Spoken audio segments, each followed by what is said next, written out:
YCP అధినేత జగన్మోహన్ రెడ్డికి కొత్త సమస్య ఏర్పడిందా? ఆయన బెయిల్ రద్దు పిటిషన్ మీద జనవరి 10న తేల్చనుంది సుప్రీంకోర్టు. దీంతో ఆయన బెయిల్ మీద కంటిన్యూ అవుతారా? ఏమైనా ఇబ్బందులు తలెత్తుతాయా? సంక్రాంతి తర్వాత ప్రజల్లోకి వెళ్లడం మాట ఏంటి? ఇవే ప్రశ్నలు వైసీపీ నేతలను వెంటాడుతున్నాయి. జగన్మోహన్ రెడ్డి యొక్క బెయిల్ రద్దు పిటిషన్ మీద రీసెంట్ గా సుప్రీంకోర్టులో విచారణ జరిగింది. AP assembly deputy speaker Raghuram Krishnaraju దాఖలు చేసిన పిటిషన్ మీద జస్టిస్ అభయ్ ఓకా ధర్మాసనం విచారించింది. తదుపరి విచారణ జనవరి 10వ తేదీకి వాయిదా వేసింది.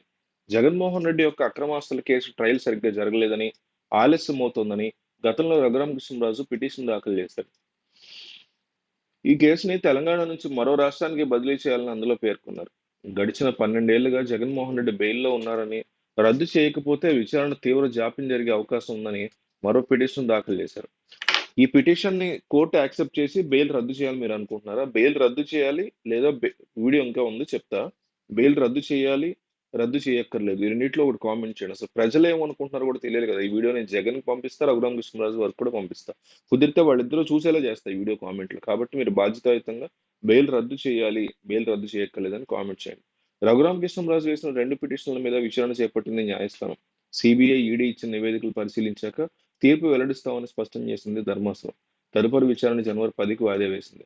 ఈ కేసుకు సంబంధించిన వివరాలను రీసెంట్ గా న్యాయస్థానానికి అందజేసినట్టు సిబిఐ లాయర్ వెల్లడించారు. సిబిఐ దాఖలు చేసిన స్టేటస్ కో రిపోర్టు తాము పరిశీలించాల్సి ఉందని జగన్ తరఫు న్యాయవాదులు ప్రస్తావించారు. జనవరి 10న న్యాయస్థానం తీర్పు ఏ విధంగా ఉంటుందోనన్న ఆసక్తి ఆ పార్టీ నేతల్లో మొదలైంది.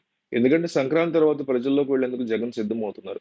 కోర్టు తీర్పు అనుకూలంగా వస్తే ఓకే. ఒకవేళ బెయిల్ రద్దు అయ్యేటువంటి కాన్ఫిడెన్స్ లో రఘురామకృష్ణరాజు అయితే ఉన్నారు. అది జరుగుతుందా లేదా అనేది ఒక డిస్కషన్ గా మారింది. మరోపక్క మాజీ మంత్రి రోజా మళ్ళీ బ్యాక్ టు పెవిలియన్ అంటున్నారా? రాజకీయమే నా ఊపిరి, నియోజకవర్గ ప్రజలే నా దేవుళ్ళు అంటూ ఎన్నికల ముందు ఆవేశంగా స్టేట్మెంట్లు ఇచ్చి సినిమాలకి, టెలివిజన్ షోలకి రిటైర్మెంట్ ప్రకటించిన ఆమె వరుసగా అవినీతి ఆరోపణలు, కేసులు వెంటాడుతున్న నేపథ్యంలో పొలిటికల్ గా గ్యాప్ తీసుకుని మళ్ళీ మేకప్ వేసుకోవాలని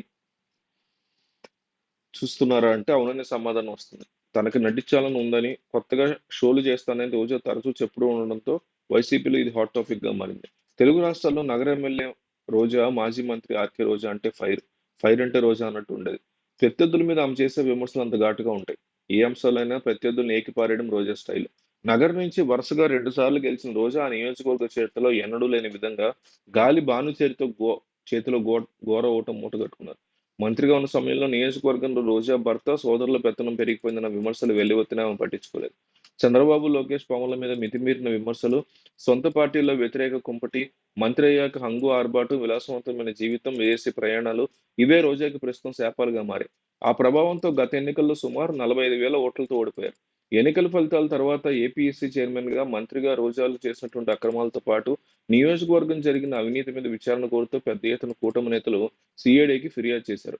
ఆ క్రమంలో ఆడుదాం ఆంధ్ర, నగర్లో భూ ఆక్రమాలు, టీటీడీ ఉద్యోగులకు ఇచ్చిన ఇంటి స్థలాలకు సంబంధించి ₹1,00,00,000 అవినీతి మీద సిఐడి లోతుగా విచారణ జరుపుతోంది. ఈ ప్రభావంతో ఎన్నికల తర్వాత అప్పుడప్పుడు తిరుపతి జిల్లాలో తళుక్కుమన్న రోజా గత కొంతకాలంగా అసలు అటువైపే చూడడం మానేశారు.